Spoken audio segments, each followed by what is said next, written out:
أعوذ بالله من الشيطان الرجيم. بسم الله الرحمن الرحيم. الرحمن علم القرآن خلق الإنسان علمه البيان الشمس والقمر بحسبان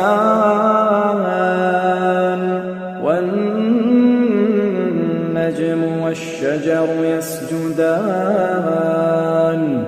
والسماء رفعها ووضع الميزان ألا تطغوا في الميزان وأقيموا الوزن بالقسط ولا تخسروا الميزان والأرض وضعها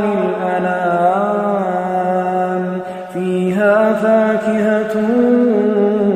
والنخل ذات الأكمام والحب ذو العصف والريحان فبأي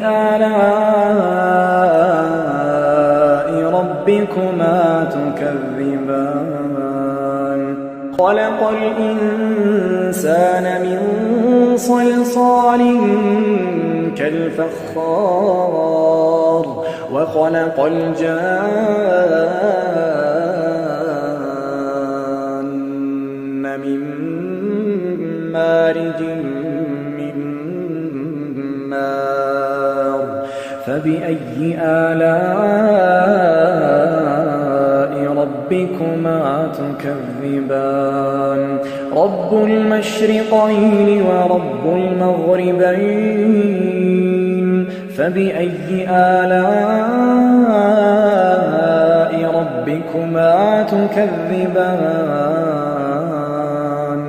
مرج البحرين يلتقيان بينهما برزخ لا يبغيان فبأي آلاء ربكما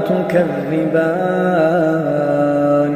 يخرج منهما اللؤلؤ والمرجان فبأي آلاء ربكما تكذبان وله الجوار المنشآت في البحر كالأعلام فبأي آلاء ربكما تكذبان كل من عليها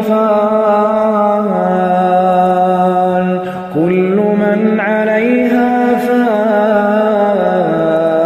فان ويبقى وجه ربك ذو الجلال والإكرام فبأي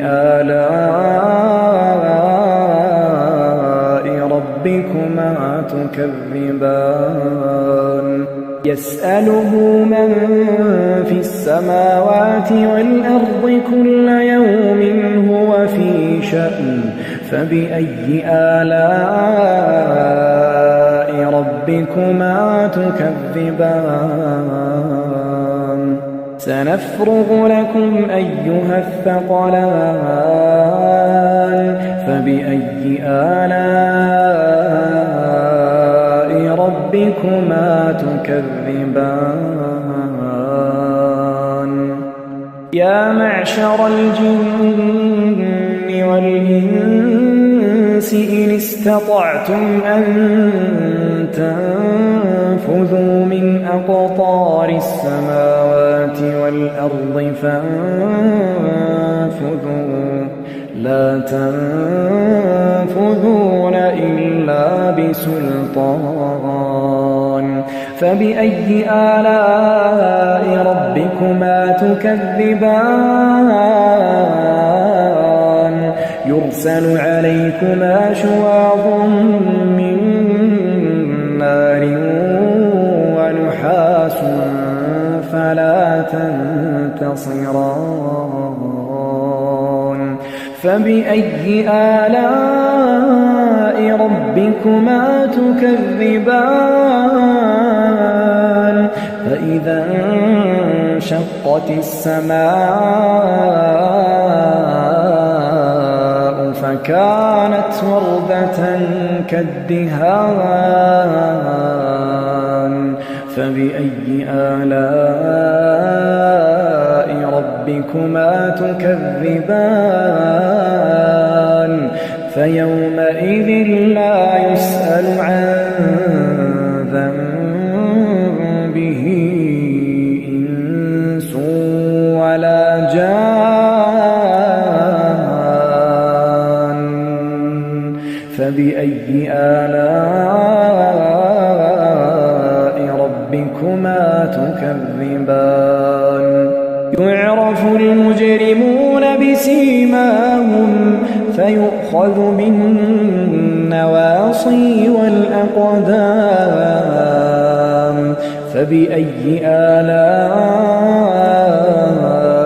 ربكما تكذبان هذه جهنم التي يكذب بها المجرمون يطوفون بينها وبين حميم آن فبأي آلاء ربكما تكذبان ولمن خاف مقام ربه جنتان فبأي آلاء ربكما تكذبان ذواتا أفنان فبأي آلاء ربكما تكذبان فيهما عينان تجريان فبأي آلاء ربكما تكذبان فيهما من كل فاكهة زوجان فبأي آلاء ربكما تكذبان متكئين على فرش بطائنها من استبرق وجنى الجنتين دان فبأي آلاء ربكما تكذبان فيهن قاصرات الطرف لم يطمثهن إنس قبلهم ولا جان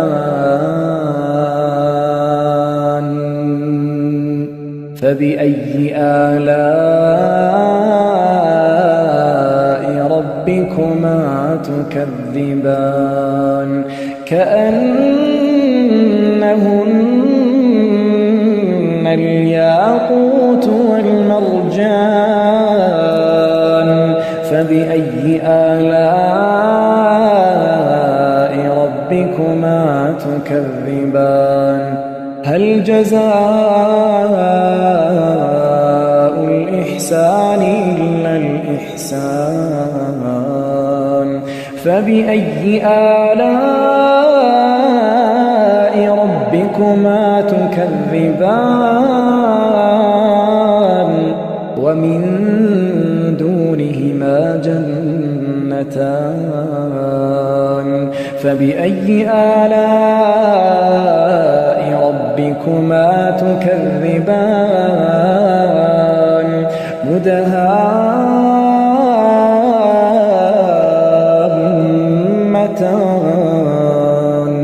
فبأي آلاء ربكما تكذبان فيهما عينان نضاختان فبأي آلاء ربكما تكذبان فيهما فاكهة ونخل ورمان فبأي آلاء ربكما تكذبان فيهن خيرات حسان فبأي آلاء ربكما تكذبان حور مقصورات في الخيام فبأي آلاء ربكما تكذبان لم يطمثهن إنس قبلهم ولا جان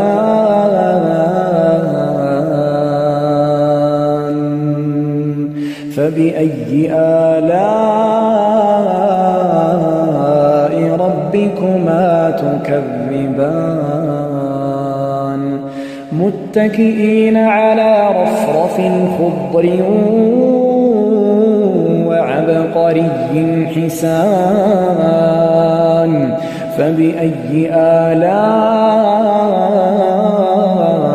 ربكما تكذبان